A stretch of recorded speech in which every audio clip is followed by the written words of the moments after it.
According to the FBI, hate crimes in America targeting Muslims or people who just appear to be Middle Eastern surged in the aftermath of 9/11. There is this cloud, with the hate crimes, with the profiling, with being rounded up. Again, I think this illustrates the power of film, that in spite of the reality, in spite of the material that we know to be true, we still embrace the mythology. The mythology is still a part of our psyches. Stereotypes take a long time to wither away. And for many of us, we're comfortable with our prejudices. We don't want to change.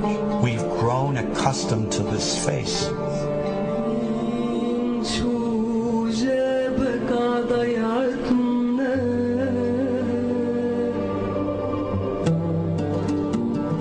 When we think of Arabs, what do we see? What images come to mind? Do we see actual people? People who, despite real cultural or geographical differences, do pretty much the same things that we do. When we think of Arab women, what images come to mind? Do we see women who laugh and play and who adore their children? Women who work in the home as well as outside? Would it come as a surprise to know that in many Arab countries, a majority of college students are actually women? What's our immediate image of Arab men? Do we see loving fathers? Men who want to provide for their families? What about Arab teenagers? Do we see them the way you would think about teenagers in other parts of the world? Then there's religion in the Arab world. Do we see it as all-encompassing, dominating everything else? Do we know that even though faith plays a huge role in the Arab world, just as it does here in the United States, that it's also true that much of the Arab world is quite secular?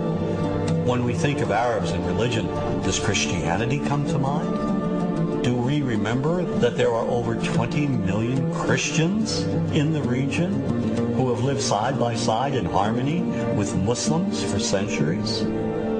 To their credit, some filmmakers have shown Arabs and American Arabs in all their complexities.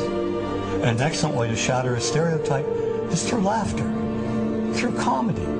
So we have comedians. Comedians have done this historically. Black comedians, Jewish comedians.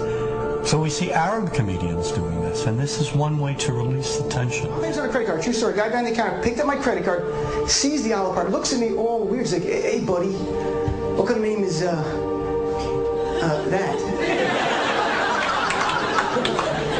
I'm like, well, sir, it's an Arabic name. He goes, what does this mean? So I'm like, well, translate it to English. It means peaceful, friendly Arab. But he's not happy because, what Arab country is your family from? So I tried the most peaceful, popular one that he would like. So I'm like, we're from the same Arab country that Aladdin is from. To his credit, Michael Moore in Fahrenheit 9/11 in the DVD includes a scene with this comedy coming out. My name really is Ahmed Ahmed, and I can't fly anywhere. All you white people have it easy. You guys get to the airport like an hour, 2 hours before your flight. It takes me a month and a half.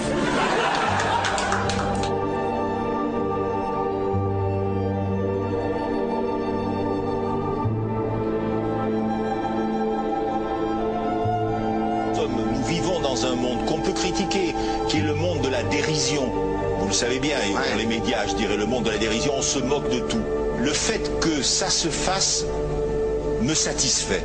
Parce que ça veut dire que nous avons, qu'on est libre. Peu à peu... Il faut qu'on soit beaucoup plus sage que ça, qu'on rentre pas dans ces provocations. Et c'est pour ça que... C'est l'autocensure, ça, Jamel. Tu comprends ce que je veux dire? Si on commence à pas faire de dessin pour pas choquer les musulmans... Non, c'est-à-dire que pour moi... C'est de l'autocensure. C'est la fin de la liberté d'expression. Pour moi, la liberté d'expression, la liberté d'expression et le respect font partie, sont mariés ensemble. Moi, je suis pour la liberté d'expression. Mais si je vais blesser une personne, pourquoi blesser la personne? Non, mais si moi j'ai envie de faire une caricature sur Mahomet ou sur un rabbin ou sur Jésus-Christ, il faut que j'ai le droit de le faire. Tu comprends? C'est ça la France. Quand tu sais que tu vas blesser 10 millions de personnes, pourquoi tu vas les blesser? Pourquoi? C'est la liberté, c'est ça. C'est la liberté de...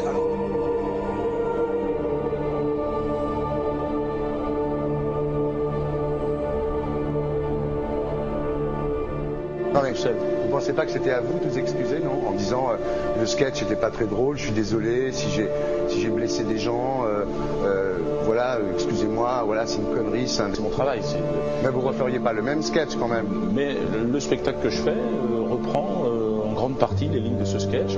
Mais il y a un truc que je comprends pas sur cette affaire, c'est qu'à aucun moment vous avez senti le besoin de vous excuser et que vous en avez rajouté. C'est tellement surprenant, c'est tellement inadmissible que j'en suis choqué. Voilà. Dans un pays où on peut parler, on peut s'exprimer. Et là, pourquoi tout d'un coup, sur un sujet, on ne pourrait pas s'exprimer vous savez bien pourquoi on ne peut pas s'exprimer. Pourquoi?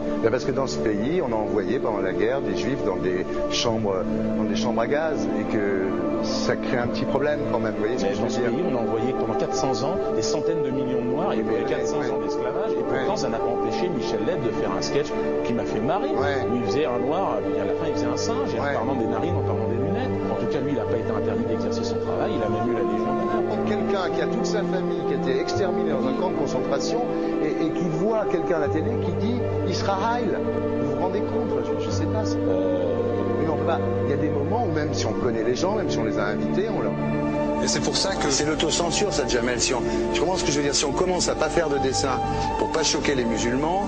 Non, c'est de l'autocensure. C'est la fin de la liberté d'expression. Pour moi, la liberté. Et là, pourquoi tout d'un coup, sur un sujet, on ne pourrait pas s'exprimer vous savez bien pourquoi on ne peut pas s'exprimer. Pourquoi? Parce que dans ce pays, on a envoyé pendant la guerre des juifs dans des chambres à gaz et que... Deux poids, deux mesures. La liberté pour tout le monde. C'est-à-dire la liberté pour tout le monde. Il y a une personne comme Dieudonné qui a fait un rabbin, enfin qui a fait un colon juif, etc. Tous ces DVD ne sont plus dans les pactes. On l'empêche médiatiquement, on ne le voit plus. Alors que lui, c'est un comique. Plusieurs lois qui ont été faites contre l'antisémitisme. Et moi, je fais un appel aujourd'hui de faire une loi contre l'islamophobie.